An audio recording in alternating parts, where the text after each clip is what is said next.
देवरानी की सौतन। राधा एक सीधी सादी लड़की है। उसकी सास विमला तो उसे बहुत प्यार करती है, लेकिन उसकी जिठानी लता को राधा बिल्कुल पसंद नहीं। राधा अपने ससुराल में बहुत खुश थी, लेकिन उसकी ये खुशी ज्यादा दिनों तक नहीं टिकी, क्योंकि राधा का पति मिहिर उसकी सौतन ले आया। ये कौन है जी? आप किसको घर पर ले आए? ये इस घर की नई बहू और मेरी पत्नी सोनाली है। क्या आपने दूसरी शादी कर ली? ऐसा करते हुए आपको शर्म नहीं आई? आपने एक बार भी मेरे बारे में नहीं सोचा? ये क्या बोल रहा है बेटा? तेरी पहली पत्नी के होते हुए तू दूसरी शादी कैसे कर सकता है? कौन है ये चुड़ैल? निकाल इसे यहाँ से। माँ राधा, अब दोनों एक बात समझ लो। मैंने सोनाली से शादी अपनी मर्जी से की है, वो यहीं रहेगी। और राधा, तुम्हें यहाँ रहना है तो रहो, नहीं तो निकल जाओ यहाँ से। पर सोनाली अब यहीं रहेगी। राधा को मिहिर की बात सुनकर बहुत दुख हुआ। वो रोते हुए अपने कमरे में चली गई। तभी मिहिर सोनाली को उसी कमरे में लाता है और राधा से कहता है, राधा, तुम गेस्ट रूम में शिफ्ट हो जाओ। आज से सोनाली मेरे साथ इसी रूम में रहेगी। ये क्यों इस रूम में रहेगी? ये मेरा कमरा है, आप इसे लेकर गेस्ट रूम में चले जाओ। ओह डार्लिंग, इस गवार को तुमने सर पर चढ़ा रखा है। छोड़ो ना, हम दोनों गेस्ट रूम में ही चले जाते हैं। वैसे भी इस रूम का इंटीरियर डिजाइन मुझे खास पसंद नहीं आया। ओके डार्लिंग, जैसा तुम कहो। मिहिर उसे लेकर चला जाता है और राधा कमरे में बैठकर बहुत रोती है। तभी वहां पर विमला और लता आ जाती हैं।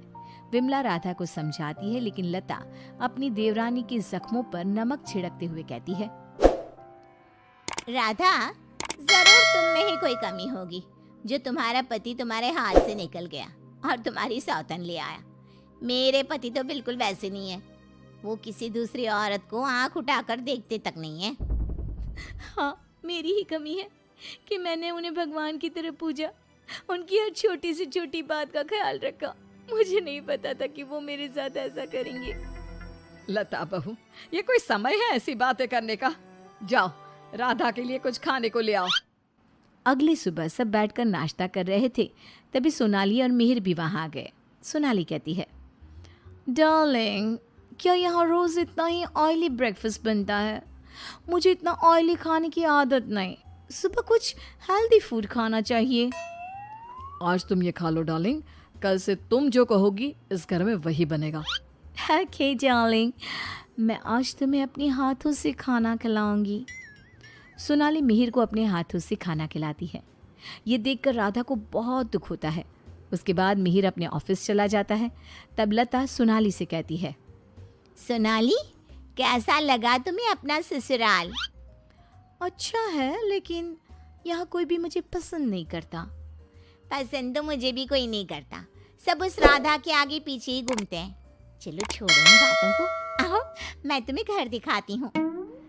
लता सोनाली से बहुत बातें करती है। जब मिहिर घर पर नहीं होता तो दोनों आपस में घंटों बातें करती। लता और सोनाली की नजदीकियां देखकर विमला सोचती है, ये लता बहू हमेशा सोनाली से गुड़ पर चींटी की तरह क्यों चिपकी रहती है? राधा से तो कभी इसने ढंग से बात भी नहीं की। राधा भी तो इसकी देवरानी है और ये देवरानी से बोलती तक नहीं, लेकिन देवरानी की सौतन से चिपकी रहती है।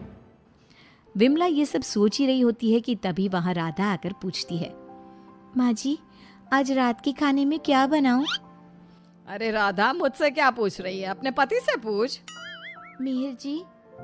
राधा कुछ बोल पाती इससे पहले ही मिहिर बोल पड़ता है, माँ, मैं और सोनाली आज शाम मूवी देखने जाएंगे और डिनर भी बाहर करेंगे, तो आप हमारे लिए कुछ मत बनाना। ये बोलकर मिहिर वहां से चला जाता है। राधा रोते हुए अपनी सास से कहती है, देखा माँ जी आपने, आप ये मुझसे बात करना भी पसंद नहीं करते। ये मेरे साथ ऐसा बर्ताव करते हैं जैसे मैं इस घर में रहती ही नहीं हूँ। अरे ना ना बेटा, रो मत तू। उस सोनाली का जादू इसके सर से उतरेगा ना तो ये फिर से तुम्हारे पास ही आएगा। शाम को मिहिर सोनाली को आवाज देता है, सोनाली, सोनाली जल्दी बाहर आओ। इतनी देर करोगी तो मूवी शुरू भी हो जाएगी। ओह डार्लिंग, तुम तो तैयार भी नहीं होने देते। देखो, कैसी लग रही हूँ मैं? हमेशा की तरह बहुत खूबसूरत। अब चलो जल्दी करो, बहुत देर हो रही है। मिहिर सोनाली के साथ चला जाता है। ये सब देखकर राधा बहुत रोती है। इसी तरह एक दिन सभी बैठकर खाना खा रहे होते हैं कि तभी मिहिर सोनाली से कहता है, सोनाली, कल मैं ऑफिस नहीं जाऊंगा, कल हम शॉपिंग पर जाएंगे। ठीक है डार्लिंग। बेटा, राधा को भी शॉपिंग पर ले जा, उसके सारे कपड़े पुराने हो गए हैं और वो दिन भर घर के कामों में लगी रहती है, कहीं बाहर ही नहीं जाती।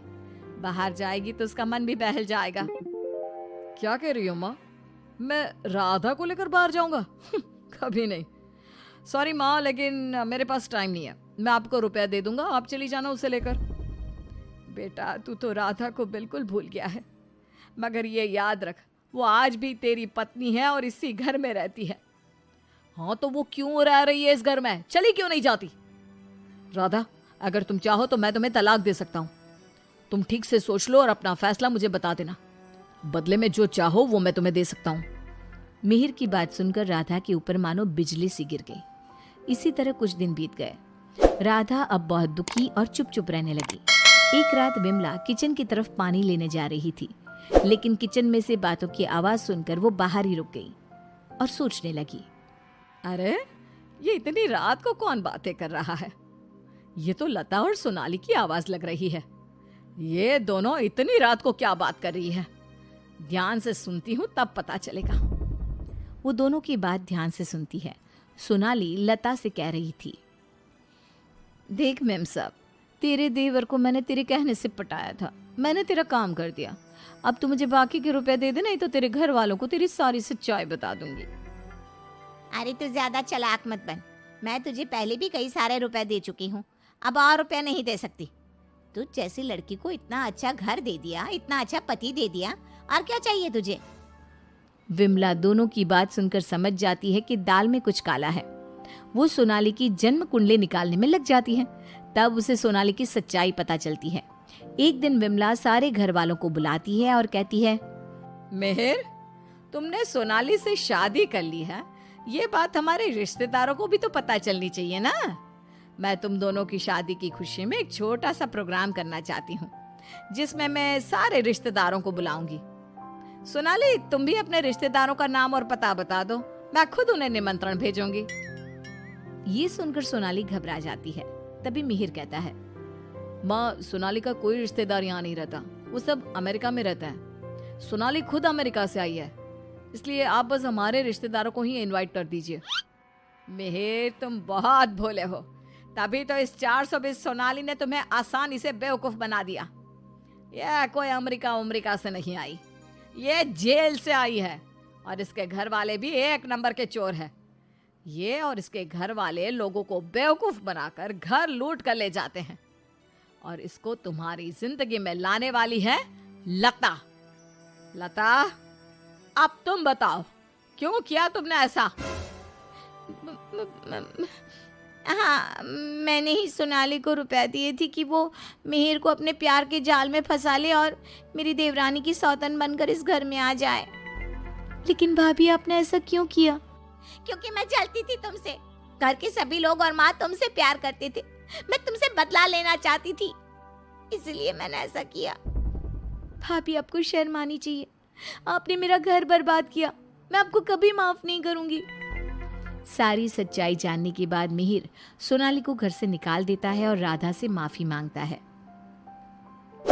राधा, मुझे माफ कर दो, मैंने तुम्हारे साथ ठीक नहीं किया। मिहिर, मैं तुम्हें माफ नहीं कर सकती और ना ही तुम्हारे साथ रह सकती हूँ। मैं जा रही हूँ ये घर छोड़कर। लेकिन राधा, इसमें मेरी क्या गलती? ये सब तो भाभी ने किया है ना, मैं तो बेकसूर हूँ। अगर सोनाली सच में अच्छी लड़की होती तो क्या तुम उसे छोड़ते? कभी नहीं। और इस बात की क्या गारंटी है कि कल तुम्हें सोनाली से अच्छी लड़की मिलेगी तो तुम दोबारा ऐसी गलती नहीं करोगे? राधा अपना सामान लेकर घर से जाने लगती है। विमला और मिहिर उसे बहुत रोकते हैं, लेकिन वो नहीं रुकती। राधा जाते जाते अपनी जिठानी से कहती है, भाभी, आप क्यों उदास खड़ी हो? आपने जो चाहा था वो तो पूरा हो गया ना। मैं जा रही हूँ हमेशा के लिए। अब आप ही इस घर की बहू हैं। अब सब आपको ही प्यार करेंगे, बस। तभी लता का पति विकास आ जाता है और कहता है, नहीं राधा, ये इस लायक नहीं कि इसे कोई प्यार करे। लता, तुम अभी इसी वक्त इस घर से निकल जाओ। मैं तुम्हें एक सेकंड भी यहाँ बर्दाश्त नहीं कर सकता। अगर मैंने तुम्हें इस घर में जगह दी तो न जाने कल तुम हमारे ऊपर कौन से दुखों का पहाड़ तोड़ दोगी। लता विकास से बहुत माफी मांगती है, लेकिन वो उसे घर से निकाल देता है। लता को इस बात का पछतावा था कि उसने अपना हंसता खेलता घर बर्बाद कर दिया। ना तो विकास अपनी पत्नी लता को माफ करता है और ना ही राधा अपने पति मिहिर को माफ करती है।